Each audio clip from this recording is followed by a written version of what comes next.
आइए इसके बाद हम भाई विज्ञान के 5 क्वेश्चन को डिस्कस करते हैं। देखिए भाई अब ग्रुप सी का पेपर है। ग्रुप सी के पेपर में भाई 12th लेवल तक की भाई क्या है भाई साइंस पूछी जाएगी।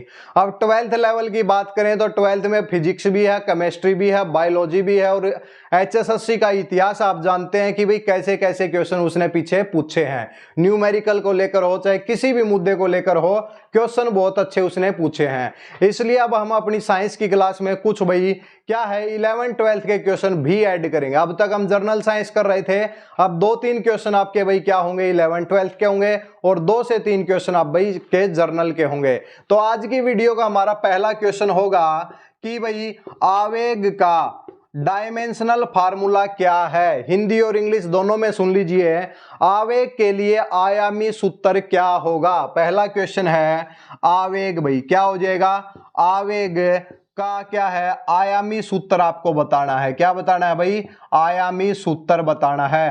कहने का मतलब है इंग्लिश में अगर कोई स्टूडेंट है तो उसको हम बता दें भाई इम्पल्स, इम्पल्स का हमें क्या बताना है भाई, डायमेंशनल फार्मूला बताना है। क्योंकि डायमेंशनल फार्मूला से रिलेटेड बहुत ज्यादा क्वेश्चन भाई एचएसएससी में पूछे जाते हैं।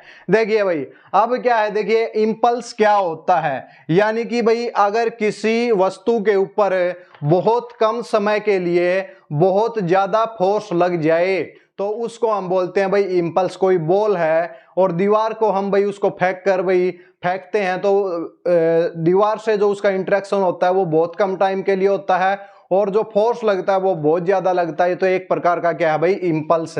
तो इंपल्स देखिए भाई न्यूटन का सेकंड लॉ है डीपी बाई डी। तो हम ये कह सकते हैं जो डीपी है, डीपी क्या है is equal to F into क्या है डी टी। ये force is equal to rate of the change of the linear momentum और इसी को हम क्या बोलते हैं, इंपल्स बोलते हैं। फोर्स इंटू में डी टी, बहुत ज्यादा फोर्स बहुत कम समय के लिए लगता है उसको क्या बोलते हैं भाई, इंपल्स बोलते हैं। तो इसका आपको क्या बताना है, इसका आपको बताना है भाई डायमेंशनल फार्मूला। क्या बताना है भाई, डायमेंशनल फार्मूला आपको बताना है। तो किस प्रकार बताएंगे भाई, देखिए भाई फोर्स का जो डायमेंशनल फार्मूला क्या होता है, मास इंटू एक्सेलरेशन होता है। तो मास के लिए m लिखते हैं हम, एक्सेलरेशन के लिए LT-2 लिखते हैं। तो ये तो हो गया फोर्स का डायमेंशनल फार्मूला। टाइम के लिए लिखते हैं तो T हो जाएगा। अगर आपको डायमेंशनल फार्मूला नहीं निकालने आते तो भाई हमारे चैनल के ऊपर डायमेंशनल फार्मूला की साइंस की एक क्लास मिल जाएगी, उसको देख सकते हैं। ठीक है, M1L1T-1। तो आवेग का या फिर हम कहें इंपल्स का डायमेंशनल फार्मूला क्या है, M1L1T-1 हो जाएगा भाई। ठीक है भाई, इसके बाद अगले क्वेश्चन की तरफ चलते हैं। एक इसका स्क्रीनशॉट ले सकते हैं। इसके बाद सेकंड क्वेश्चन भी क्या है हमारा न्यूमेरिकल है, जो कि 11th क्लास से हमने बनाया है कार्नोट हीट इंजन से। जो भी स्टूडेंट साइंस पढ़ चुके हैं, जिनको साइंस आती है भाई, तो उनके लिए एक क्वेश्चन है, क्या है भाई, कार्नोट हीट इंजन। क्या हो जाएगा, कार्नोट हीट इंजन। तो पेपर में भाई याद रख लो, अगर पेपर में ये आता है इस कार्नोट हीट इंजन की अगर एफिशिएंसी पूछी जाती है, एफिशिएंसी होती है भाई कितना इसने काम किया और कितनी इसके पास हीट गई, तो उसका जो डायमेंशनल फार्मूला होता है 1 - T2/T1। ये क्या है, ये सोर्स का टेम्परेचर होता है। देखिए भाई अभी इन चीजों को खोल के बताएंगे तो बहुत टाइम लग जाएगा। ठीक है भाई, इसलिए हम क्या कर रहे हैं कि जो भी साइंस के स्टूडेंट वो समझ जाएंगे इनको, और आर्ट वाले भी समझ जाएंगे। बता रहे हैं, देखिए efficiency is equal to work done upon में हीट सप्लाइड, कितनी हीट ली कितना काम किया, तो 1 - T2/T1।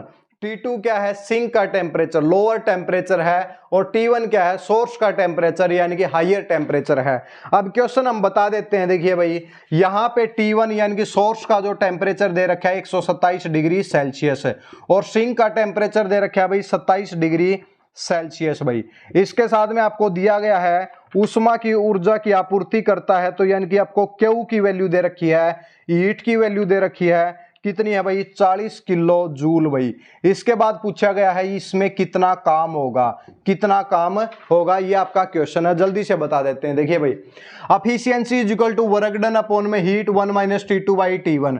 वर्क डन क्या है हमें फाइंड आउट करना है। Q की वैल्यू हमें कितनी दे रखी है, 40 किलो जूल दे रखी है। कितनी दे रखी है भाई, 40 किलो जूल। 1 माइनस, अब यहाँ पे याद रखना जो ये टेम्परेचर हम रखेंगे ये हमेशा केल्विन के अंदर रखने हैं भाई।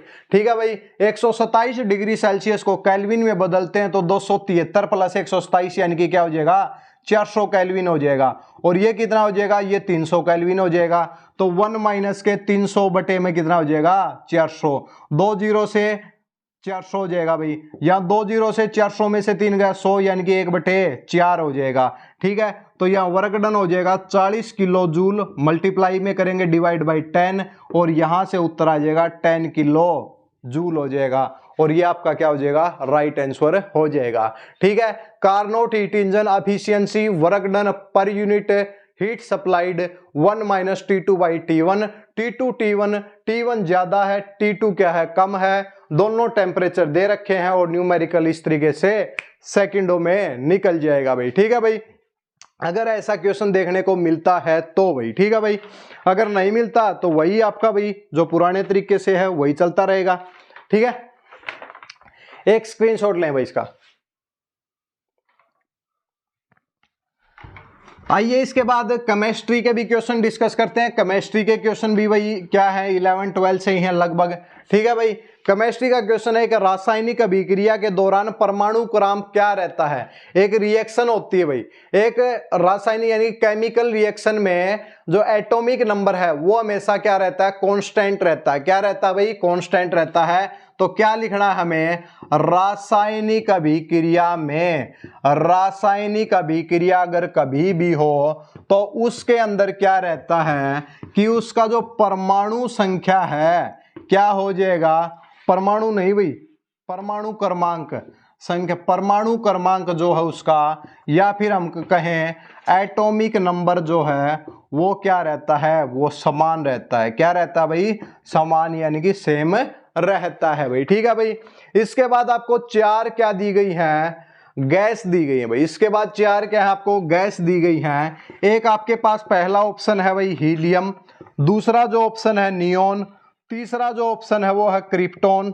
और फोर्थ ऑप्शन है भाई हाइड्रोजन। इनमें से ये पूछा गया है कौन सी गैस भाई सक्रिय नहीं है, सक्रिय है भाई। कौन सी गैस है सक्रिय यानी कि भाई एक्टिव है, चल रही है, सक्रिय है भाई। ठीक है भाई, यानी कि जो रिएक्शन करती है दूसरी गैस के साथ है, रिएक्शन करती है, ऐसी कौन सी गैस है। देखिए भाई, अगर आप जाने तो पीरियोडिक टेबल में एक लास्ट है भाई helium, neon, argon, krypton, xenon. जो लास्ट पीरियोडिक टेबल का जो कॉलम है अगर उसको देखें तो क्या आता है भाई, लास्ट में जाके हीलियम के नीचे जितने भी एलिमेंट है वो क्या है भाई, इनएक्टिव हैं। बल्ब के अंदर कौन सी गैस भरी जाती है, हीलियम भरी जाती है, क्योंकि ये क्या है, इनएक्टिव है भाई। ठीक है भाई, तो यहां पर देखिए हीलियम भी क्या है, सक्रिय नहीं है, नियोन भी नहीं है, क्रिप्टॉन भी नहीं है, तो हाइड्रोजन आपका क्या हो जाएगा, यहां पर आंसर हो जाएगा भाई। ठीक है भाई, इसके बाद अगला क्वेश्चन और बता देते हैं इसी के अंदर भाई जल्दी से। 5वां क्वेश्चन है कि आपको एक दिया गया है ऑप्शन आई, एक ऑप्शन दिया गया। देखिए आज की क्लास को थोड़ा सा साइंस को क्या है, डिफिकल्ट रखा गया, थोड़ा सा। Br ब्रोमीन, ये कह रखा है कि इसमें सबसे ज्यादा डायमीटर किसका है भाई, सबसे ज्यादा डायामीटर यानी कि व्यास भाई, सबसे ज्यादा डायमीटर कौन से भाई, जो भी एलिमेंट दिए गए इनमें से बताओ भाई।